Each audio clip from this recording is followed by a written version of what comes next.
3,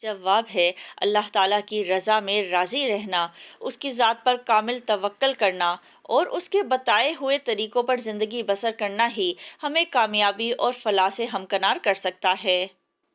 سوال نمبر 2، سبق کے متن کے مطابق درست جواب پر ٹک کا نشان لگائیں۔ الف، سبق میں شاہین کی کتنی صفات گنوائی گئی ہیں؟ جواب ہے 5۔ ب، اسلامی فکر کی تمام خوبیاں پائی جاتی ہیں؟ جواب ہے شاہین میں۔ جیم، اقبال رحمۃ اللہ علیہ نے شاہین کی علامت بالخصوص استعمال کی ہے؟ جواب ہے جوانوں کے لیے۔ دال، بلند پروازی آئینہ دار ہے؟ جواب ہے ترقی کی۔ ہے، شاہین پسند کرتا ہے؟ جواب ہے خلوت۔ درج ذیل سوالات کے مفصل جواب دیں۔ سوال نمبر 1، شاہین کی کون سی صفت کا تعلق خالص دین سے ہے؟ اس صفت کی وضاحت کریں۔ جواب ہے شاہین کی دوسری صفت فقر اور درویشی کا تعلق خالص دین سے ہے۔ علامہ محمد اقبال رحمۃ اللہ علیہ نے شاہین کی دوسری صفت میں اس پرندے کو بے تعلق اور درویش صفت قرار دیا ہے، کیونکہ شاہین اپنے رہنے کے لیے کوئی گھر، گھونسلہ یا آشیانہ نہیں بناتا۔ شاہین کی صفت کے حوالے سے علامہ محمد اقبال رحمۃ اللہ علیہ یہ کہنا چاہتے ہیں کہ ہمیں اللہ تعالیٰ کی ذات پر بھروسہ ہونا چاہیے۔ یہ دنیا عارضی ٹھکانہ ہے، اس کی لذتیں اور آسائشیں سب عارضی ہیں۔ سوال نمبر 2، شاہین کی چوتھی اور پانچویں صفات کیا ہیں؟ ان کی وضاحت ما اشعار سے کریں، یعنی اشعار کے ساتھ کریں۔ جواب ہے شاہین کی چوتھی صفت خلوت پسندی ہے۔ شاہین دوسرے پرندوں مثلاً کبوتر، چکور اور زاغ وغیرہ کی محبت سے دور رہتا ہے۔ محبت کا اثر ہونا یقینی ہوتا ہے، اس لیے وہ خود کو ان پرندوں کی طرح کم پرواز، مشقت سے خوف زدہ اور کمزور نہیں بنانا چاہتا۔ اقبال رحمۃ اللہ علیہ بھی چاہتے ہیں کہ ہمارا نوجوان برے لوگوں، برے دوستوں اور برے کاموں سے دور رہے۔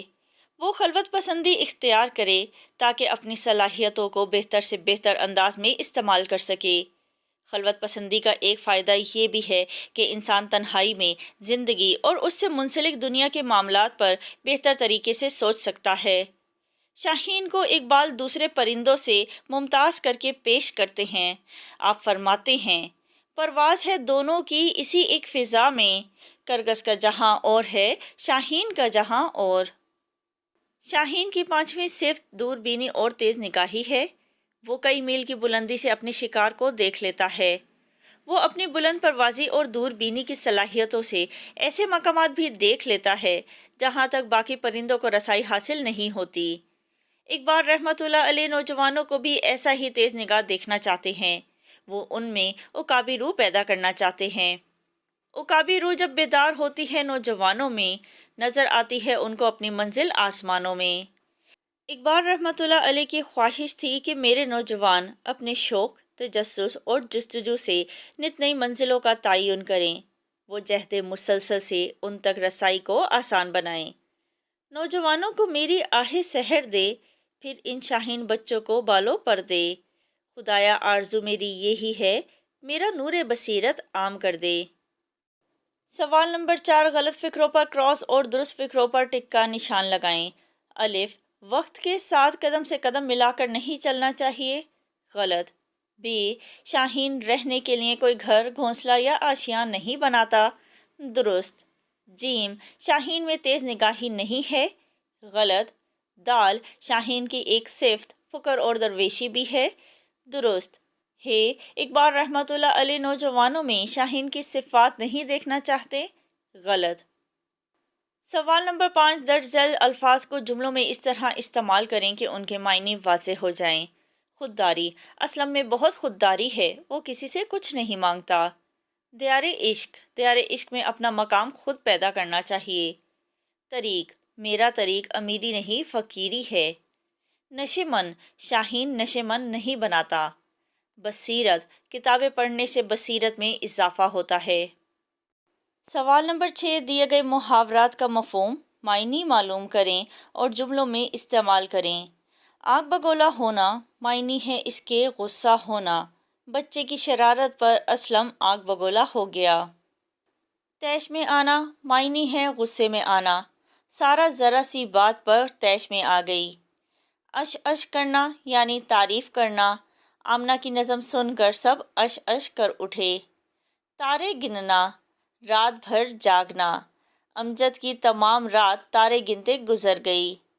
پھولے نہ سمانا معنی ہے خوش ہونا، اپنی کامیابی پر فرح پھولے نہ سمائی۔ اوساں خطا ہونا معنی گھبرا جانا، سانپ کو دیکھ کر آمنہ کے اوساں خطا ہو گئے۔ متشابہ الفاظ۔ اردو میں بہت سے الفاظ ایسے ہیں جو املا کے لحاظ سے ایک جیسے ہیں لیکن معنی کے لحاظ سے مختلف ہیں، یعنی لکھنے میں تو وہ ایک جیسے ہیں لیکن ان کے معنی مختلف ہیں۔ اسی طرح بہت سے الفاظ ایسے ہیں جو بولنے میں ایک جیسے ہیں لیکن املا اور معنی کے لحاظ سے مختلف ہیں، یعنی بولنے میں ایک جیسے ہیں لیکن لکھنے میں اور ان کا مطلب جو ہے وہ مختلف ہے۔ ایسے الفاظ متشابہ الفاظ کہلاتے ہیں۔ مثلاً حلال اور حلال۔ اب یہ دونوں حلال جو ہیں یہ بولنے میں ایک جیسے ہیں لیکن لکھنے میں مختلف ہیں اور ان کے معنی بھی مختلف ہیں۔ اعلیٰ اور اعلیٰ، علم اور علم وغیرہ۔ ذیل میں ایسے چند الفاظ ان کے معنی کے ساتھ دیے جا رہے ہیں جو املا کے لحاظ سے متشابہ ہیں۔ انہیں معنی سمیت یاد کریں تاکہ ان کا درست استعمال کیا جا سکے۔ پیر، پیر کے معنی ہے پیر کا دن اور پیر بوڑھا۔ سیر، گھومنا، سیر وزن کا پیمانہ۔ شیر، جانور، شیر، دودھ۔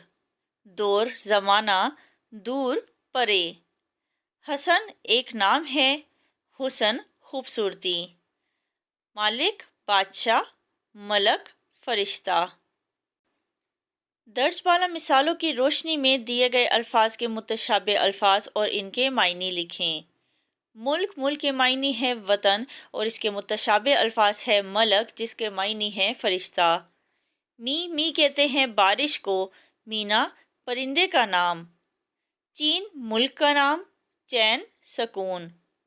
چوک، چوک کے معنی ہے چوراہا اور اس کے متشابہ الفاظ ہے چوک جس کے معنی ہے غلطی۔